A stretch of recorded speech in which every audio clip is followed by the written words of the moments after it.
Bonjour, je m'appelle Naoufel Benhaha, je suis directeur de l'aménagement de l'espace rural à la Direction générale de l'aménagement et la conservation des terres agricoles au ministère de l'Agriculture. Ma fonction, de par cette fonction, me permet d'être un actionnaire parmi d'autres partenaires dans le cadre de la gestion des ressources naturelles et essentiellement une participation à la gestion du foncier agricole et la protection des terres agricoles. Comme dans de nombreux pays, les terres agricoles sont confrontées à de nombreuses pressions dans un contexte mondial fortement impacté par le changement climatique, affectant négativement et de manière significative la sécurité alimentaire. La pression foncière urbaine importante, suite à l'extension des villes et des agglomérations, ainsi que la diffusion de l'habitat individuel, menace de réduire les meilleures terres agricoles. Bien sûr, d'ici quelques décennies. La protection des espaces agricoles et naturels est importante pour la souveraineté alimentaire du pays, mais aussi le développement de l'économie agricole. Enfin, elle garantit le maintien de paysages naturels, contribuant ainsi à la qualité de vie d'une agglomération. Quelles sont les dynamiques à l'œuvre? En fait, deux dynamiques principales sont observées. La principale est d'origine anthropique. En effet, différents processus comme l'anticipation de changements d'usage des parcelles en zone périurbaine, l'abandon des parcelles isolées ou de qualité médiocre qui ne garantissent pas un revenu à l'agriculteur, et enfin le morcellement de la propriété dû à l'indivision des parcelles au moment de l'héritage, contribue à l'extension des surfaces incultes et conduit à l'abandon de l'activité agricole.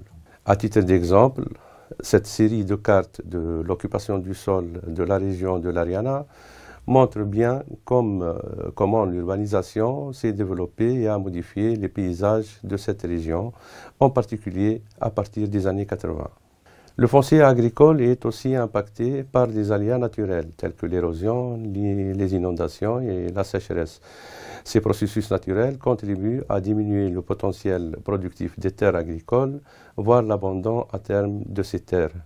Le changement climatique, dont on mesure déjà les effets, ne fera que renforcer les aléas et leur impact sur la production agricole. Le morcellement est un autre phénomène anthropique qui favorise la dégradation des terres au moment de l'héritage et suite aux transactions foncières en l'absence de textes réglementaires fixant la taille minimale de l'exploitation agricole et des parcelles de production en dehors des périmètres irrigués. Le découpage des parcelles au moment de l'héritage dans le sens de la pente favorise le labour dans le sens de la pente et ne fait qu'accentuer le phénomène de l'érosion. La fragilité des sols et leur exposition aux aléas du climat et aux phénomènes extrêmes, inondations et sécheresse, favorisent davantage la dégradation du capital terre agricole. Comment sont organisées la gestion du foncier et la protection des terres agricoles? Partant du principe que l'État est garant de la bonne gestion, de la durabilité d'exploitation, de la sécurité alimentaire, des droits des générations futures, une loi a été promulguée en 1983. Il s'agit de la loi 83-87 du 11 novembre 1983 relative à la protection des terres agricoles. Elle a été modifiée et complétée en 3 reprises en 90, 96 et 2016. Selon cette loi, toutes les terres représentant un potentiel physique agricole, ça reste toujours des terres agricoles. Ainsi, les terres agricoles telles que définies par l'article 1er de la loi ne peuvent être utilisées que pour des activités liées directement à l'exploitation agricole et doivent garder leur vocation agricole, même s'il s'agit de terres agricoles dans le périmètre du plan d'aménagement urbain. Elles sont réparties en 3 catégories qui régissent et protègent leur vocation agricole. La première, c'est la catégorie des zones d'interdiction qui couvre les terres agricoles qui sont sanctuarisées et comprennent les périmètres publics irrigués ainsi que les terres forestières relevant du domaine forestier de l'État et des terres soumises au régime forestier au sens du code forestier à l'exception des terres de parcours.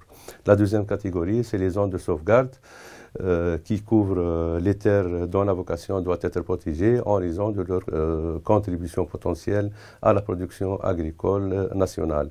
Elles couvrent entre autres les terres irriguées à partir d'ouvrages réalisés par les entités privées, les zones à dominante d'arboriculture fruitière, en particulier les oliveraies, les terres à fort potentiel de production agricole qui présentent là où il y a une présence des nappes d'eau souterraines exploitables, là où il y a des sols fertiles, et les terres de parcours aménagées ainsi que les oasis. Enfin, la troisième catégorie, c'est les autres zones agricoles qui est le reste des terres agricoles. Selon la réglementation en vigueur, toute activité qui ne relève pas de l'activité agricole sur des terrains agricoles est soumise à autorisation préalable. Les zones d'interdiction gardent toujours leur vocation agricole, d'où la nécessité d'outils performants pour le contrôle et la gestion de ces terres. Les outils mobilisants de l'information spatiale qui sont mobilisés pour la protection des terres agricoles, les services de l'État en disposent de différents outils pour gérer les terres agricoles. Commençons par la carte d'utilisation des terres. Elle a pour objectif de représenter à l'échelle nationale la répartition des cultures selon les critères bioclimatiques. Sur la carte, on voit bien ainsi l'étagement du nord vers le sud des principales productions agricoles du pays. Au nord, la vigne et les grandes cultures céréalières, les agrumes vers le Gabon, les oliviers dans la région du Sahel et enfin les palmiers autour de Châteaugirid. Le deuxième outil, c'est la carte de protection des terres agricoles, ou bien CPTA. Cette carte a été conçue pour localiser l'ensemble des terres agricoles selon leur statut de protection, mais aussi les plans d'aménagement urbain, les PAU, et autres aménagements, et ainsi servir de support pour des projets d'aménagement du territoire.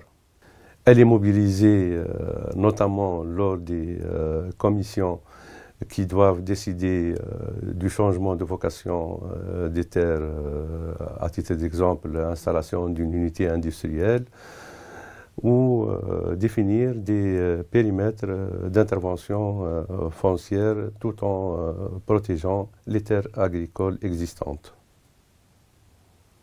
Elle permet aussi l'application de la réglementation et ainsi sert de base de référence pour le suivi et le contrôle.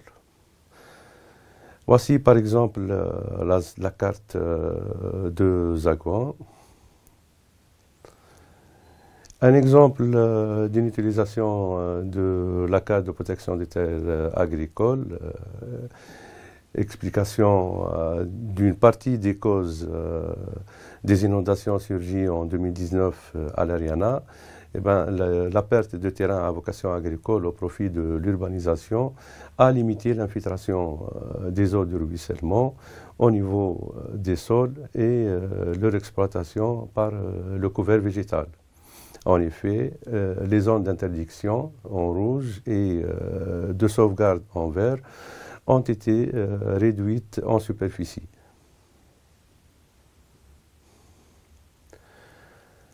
La superposition d'images satellites à la carte de protection des terres a montré que durant la période 2010-2019, le rythme d'urbanisation a évolué en comparaison à la période 2004-2010, passant ainsi de 40 hectares par an à 90 hectares par an. Ces extensions urbaines sont localisées principalement en dehors des périmètres du plan d'aménagement urbain, ralentissant ainsi l'écoulement des eaux de ruissellement vers la SEPCA de l'Ariana, qui est l'exutoire naturel. Le troisième exercice ou bien exemple, c'est l'aménagement foncier. Autre usage de la géomatique en faveur du développement agricole réside dans l'appurement foncier. En effet, plusieurs zones englobent des terrains agricoles dans l'indivision avec des titres fonciers globaux. L'intervention en collaboration avec l'agence foncière agricole permet une redistribution des terres avec un nouvel aménagement foncier qui tient compte des droits des uns et des autres et de la qualité des terrains. Cette action favorise le développement agricole. Les problématiques et les obstacles liés à ces usages. Bon, néanmoins, ces cartes ne sont pas mobilisées de façon optimale pour plusieurs raisons. L'information nécessaire n'est pas complète ou certifiée ou n'est pas disponible. Par exemple, il manque des données sur la délimitation des nappes, ces nappes profondes ou superficielles, le domaine public hydraulique, la DPH, les limites des plans d'aménagement urbain ou des périmètres publics irrigués dans certains cas ne sont pas toujours cartographiés. C'est le cas aussi pour les gouvernorats dont les limites ne sont pas toujours conformes et ni certifiées officiellement. Des conflits d'intérêts peuvent émerger lors de l'élaboration des cartes de protection des terres. En effet, la communisation du territoire tunisien donne plus de pouvoir aux autorités locales sur les terres agricoles qui, avant, ne relevaient pas de leur domaine de compétence. De plus, les municipalités, selon le nouveau code des collectivités locales, ont la pleine autorité sur l'extension des zones urbaines et peuvent ainsi réduire davantage les terres agricoles. Tout ça en l'absence d'un système national de suivi cartographique de l'évolution des terres et de leur usage. Un projet de mise à jour de la carte de protection des terres agricoles est nécessaire et sur lequel on est en train de travailler. L'objectif de ce projet est de mettre à jour l'ancienne carte de protection des terres agricoles dans les gouvernorats et l'élaboration d'une base de données géographiques basée sur cette carte et qui sera utilisée comme référence essentiellement pour l'application de la loi 83-87 du 1er novembre 1983 relative à la protection des terres agricoles, laquelle loi mérite d'être amendée en intégrant plus de flexibilité, de partage et de concertation pour une prise de conscience commune de l'importance d'une gestion durable des terres agricoles. Il s'agit d'une évolution de la carte de protection vers une carte de gestion orientée pour orientation du développement agricole et rural au service des partenaires locaux, régionaux et centraux. Cette base de données géographiques doit permettre de gérer et structurer les données, de les saisir et les éditer à jour et de contrôler ces données, de les visualiser, de les interroger selon une base de données bien sûr et d'éditer des résultats. La révision de la carte de protection des terres agricoles devrait aboutir à la mise en place au niveau de chaque gouvernorat d'une base de données géographique consistante et interrogeable.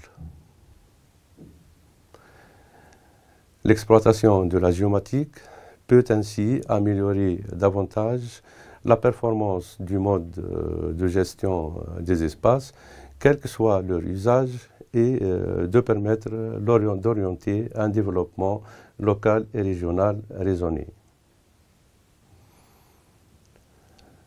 Toutefois, une nouvelle organisation institutionnelle doit être opérée sur le plan juridique, technique et sur le plan de contrôle. Un tel projet doit être accompagné d'une mise à niveau et d'un renforcement des capacités.